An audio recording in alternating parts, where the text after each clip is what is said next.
What is going on, guys? Welcome back to the channel, Panthers Advice. Today, man, we've got a lot to talk about, believe it or not, on a random Friday in May, but we do. And first up is going to be this right here. Panthers receiver coach reveals what Mr. McMillan needs to work on. Let's take a look at what this might be. So according to Mr. David Newton at ESPN, our favorite Carolina Panthers reporter, all right, he says that Rob Moore says that McMillan will need to work on creating separation at the next level. Goes on to say he's gotten away with it in college because he has that kind of radius and the ability to make fantastic catches, more so of not creating great separation. That's an area we will look on to improve because he does have transition ability to create separation. Now, we're going to look at the film right here. But before we look at the film, which should be showing up in 3, 2, 1. Not bad. All right, let's talk about something real quick. So I'm not going to lie. All right, it's on every YouTube video I've done. I was one of those people who wanted Jalen Walker and Michael Williams. One, because we needed edge rushers, right?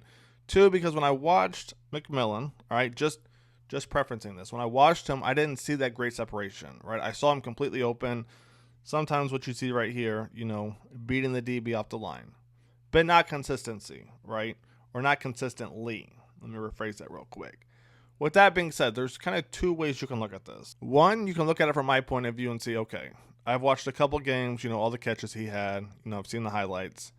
That wasn't his MO, right? The other way to look at this is look at Arizona as a team.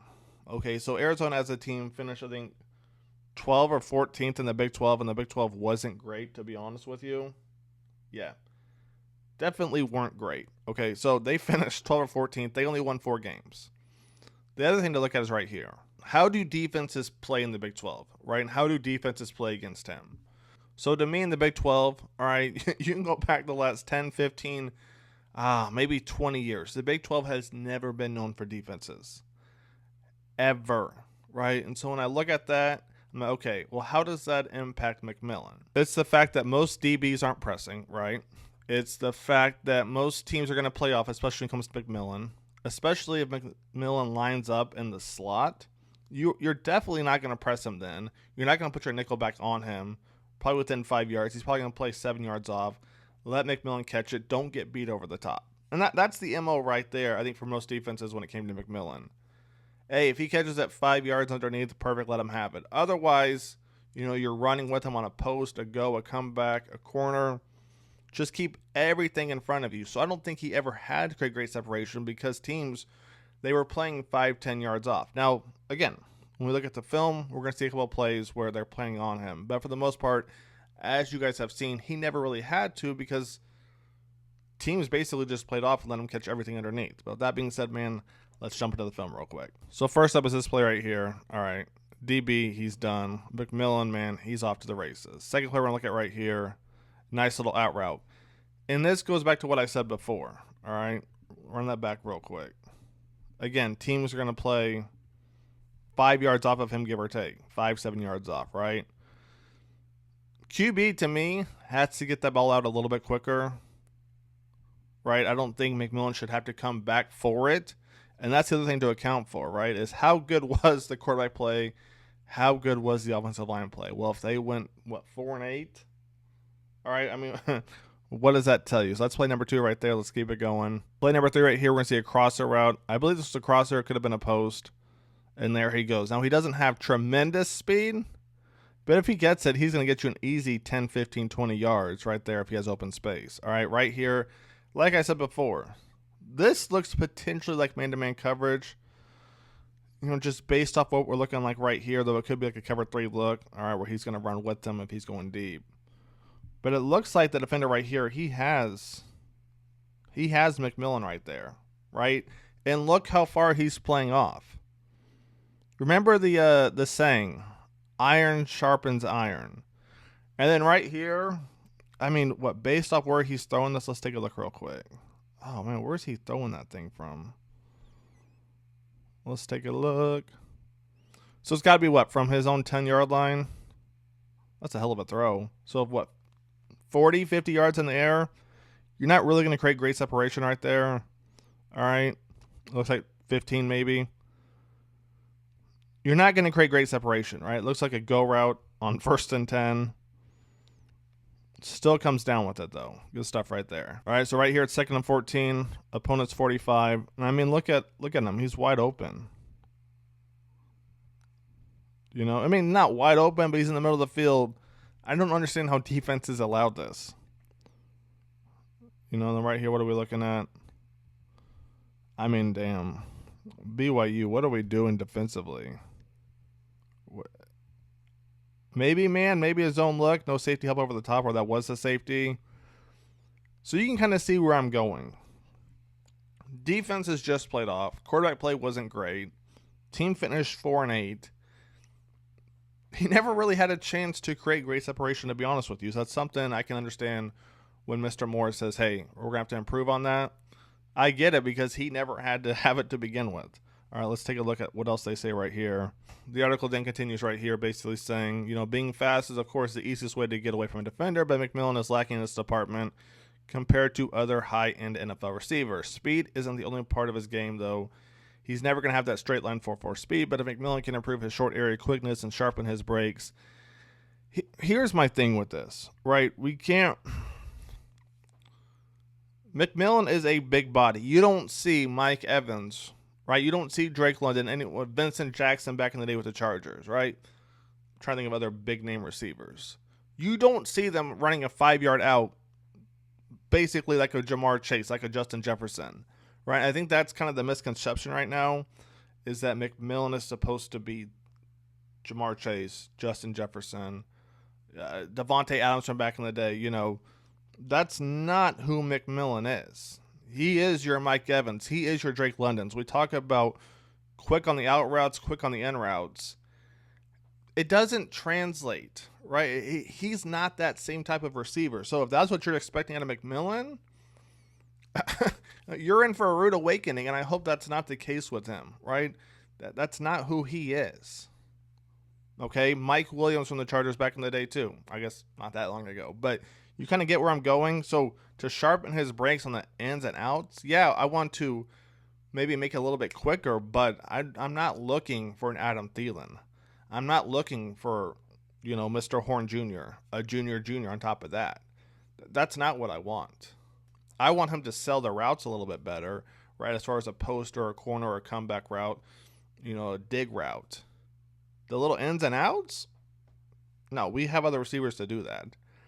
And he's not, if you look at the way he runs, that's not how his body is built. Let's keep it going, though. Next thing we're talking about right here, Panthers make changes to the front office. The Carolina Panthers let go of a couple of people involved in the scouting and drafting the players. Joe P. right here, okay, of The Athletic, said, some changes in the Panthers scouting department. Director of Player Personnel Cole Spencer and longtime college scout Robert Haynes both have been let go per league source. Let's go into this a little bit more, shall we? Spencer joined the Panthers as the team's director of college scouting in 2021 before getting promoted to his role as director of player personnel in 2023. He was a scout at various levels in the Commanders organization for over 10 years prior to that. Robert Haynes had been with the team for a very long time, but I'm struggling to find specific details of his tenure. Also, according to Pearson, the Panthers don't intend to hire new people to fill the job titles, but rather absorb the job duties into other positions. So it sounds like the scouts, you know, they're being replaced or they're just being let go. One thing I want to look at, since we're talking about the scouts and, you know, that's kind of their department, is this right here. Kind of looking at their draft selection. So 2021, it says when they were both there, right? You got J.C. Horn, TMJ, Brady Christensen, Tommy Tremble, Chuba Hubbard, Keith Taylor. All right. Not really a bad draft class to be overall, not bad, right? Shaw Smith wasn't bad, right? I just don't think there was ever a place for him. So 2021, I give it a C. 2022, you have Icky, you have Matt, Brandon Smith, Barno, Cade Mays. This one, it depends on a couple things, right? But it could either be a D or a B to me, depending on kind of how this one pans out. All right, let's keep it going. Then we have 2023, Bryce Young, Mingo, DJ Johnson, Chandler, and Jamie Robinson. You know, I'm a big Bryce Young fan, but if he doesn't work out for the Panthers, you know, knock on wood, even though that wasn't wood, this might be the worst one. I'm not going to lie to you. This one might have been the worst one, which is unfortunate considering how much the Panthers gave up just in general. All right, and then 2024 right here, what are we looking at? You got XL, you got Brooks, you got Trevin Wallace, Sanger, Shaw Smith, Wade, Kremdy, Michael Barrett. Michael Barrett, they traded to get MJ. So, honestly, this could be the best one, to be honest with you. Trevin, I think he's still finding his groove. Sanders showed out up until week 12, and I don't know what happened there. Shaw Smith, Wade, it's going to take time. He was an outside corner in college. He comes to the NFL, they're like, hey, we want you to play this slot. Obviously, he's going to have to learn that almost from scratch, right? Brooks, eesh. We'll see what happens there, man. It's definitely unfortunate. And then XL. I mean, if you look at this draft class, right, 2024, and you look at this past one we just did with ETN, Mitchell Evans, Princely, Scorton, Lathan Ransom, something I'm noticing about Dan and Dave is that they're drafting based on potential. Like, XL has a ton of potential. Brooks had potential. Wallace potential. Sanders potential. And you go back to this year, right? You got Princely potential. Scorton potential. Ransom. ETN. Mitchell Evans. Cam Barrett, the nose tackle. I'm missing a couple of guys too, right? Oh, Mr. Horn, right? Can't forget about him. I kind of like that about Dave and Dan. The fact that they're actually getting guys who, if they live up to their potential, they could be some stars. I mean, some big-time stars. Now, with that being said, potential, it's it's all an eye test to everybody, right? Doesn't mean they're going to fit in Dave's system and Dan's system, right? They could fit somewhere else.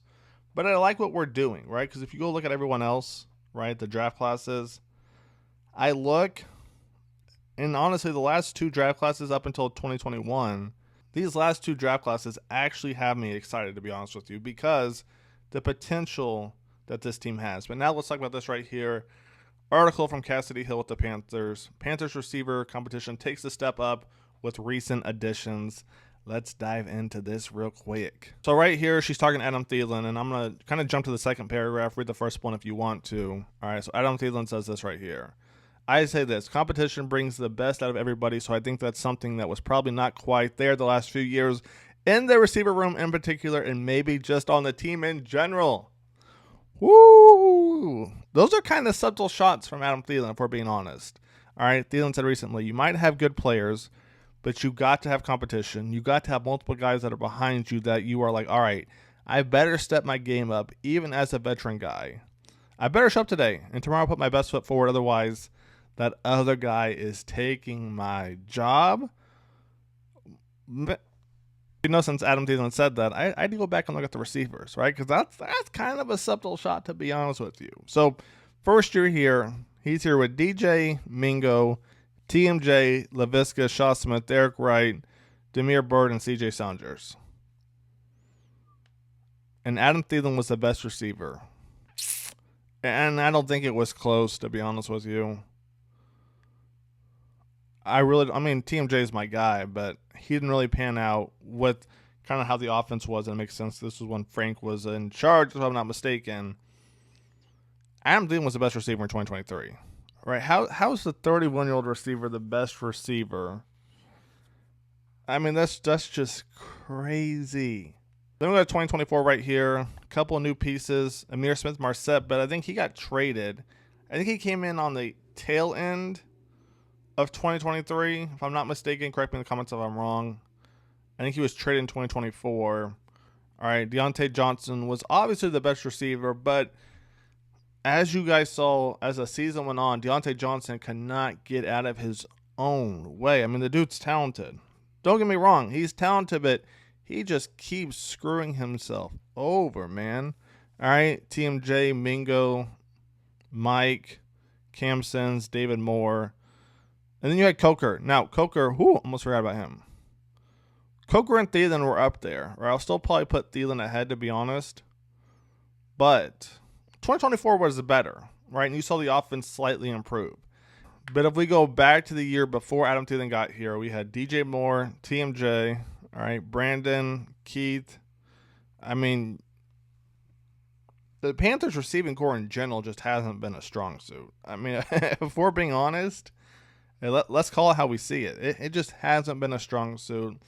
This year we've got some people. And so Where I was going with McMillan before I quoted kind of the Adam Thielen thing is, you know the saying, iron sharpens iron. If DBs aren't going to press McMillan, he doesn't ever have a reason to kind of create great separation, right? Because they're just going to play off. And the quarterback play in the offensive line wasn't great at Arizona either. So, again, I just kind of something I wanted to harp on. You know, when I wanted Walker or Michael Williams, it's because when I watched McMillan's highlights, I didn't see that. But then I had to realize, oh, there was never a reason for him to do that. Now, if he can develop that great separation on that post, that corner, that comeback route, hey, man, I'm all for it. I'm all for it. Let's keep it going. See what else Cassidy or Adam Thielen mentioned right here.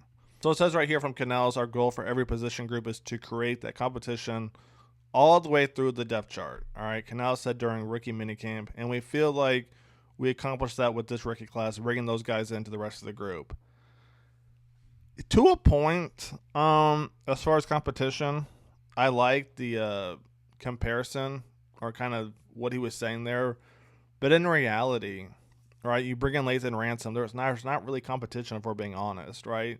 It's him and Trayvon Mulrig, if we're being honest, right? And Damani too, I think, you know, Lathan's more of a strong safety. Then you look at the two edge guys. I would agree with them, but they no longer have Clowney on the team, so really they're coming into their roles. I mean, maybe they start over Patrick or DJ, but I doubt it, right? And there's no one really behind them unless Barno or DJ have took 5 steps up, you know, from the last 2 years. And then you look at Horn. Horn's a tough one because there are guys who are kind of right there with them, but I think Horn is kind of level of his own. And then there's Etienne, who I can kind of see to a point, but again, he's a speed back. He's different from Rico. He's different from Chuba. I think the plays designed for him are going to be different from the other two. But I get the overall message that Dave was saying here, basically bringing in guys to make other guys stronger or kind of show their weaknesses, right? And it's up to them from there to improve on it. So to kind of wrap this thing up, all right, I don't want to hold you guys too long. Adam Thielen says basically the guys like Jimmy Horn, Kobe Hudson, Jacoby George, those are really good football players, good receivers. So you can see Adam Thielen's already giving praise to Kobe Hudson, which we're still going to do a video on, Jacoby George. All the undrafted, all the drafted guys will still do videos on. And when are we going to do videos on them? Let's talk about that real quick. So right here is kind of the off-season schedule workout, what we're looking at. So next week starts OTA off-season workouts, May 27th, 28th, May 30th, June 2nd to the 3rd, June 5th. Mandatory minicamp, June 10th through the 12th. After the 12th, what are we looking at? Based on last year's training camp, we're not going to get any other type of content as far as players on the field until July 24th, around that time span. So about a month and a half, give or take. When this happens, this is when all the film will come out. So then I'll make a post, you know, saying who do you guys want to see film over. And it'll be like every other day or like every couple of days. There'll be somebody on that list, whether they're new, been on the team, looking at highlights from last year, Bryce Young, JC Horn, Mike Jackson. It doesn't matter. They'll be there. I hope you guys have enjoyed the video. Stay tuned. More content coming soon. Take it easy. Peace.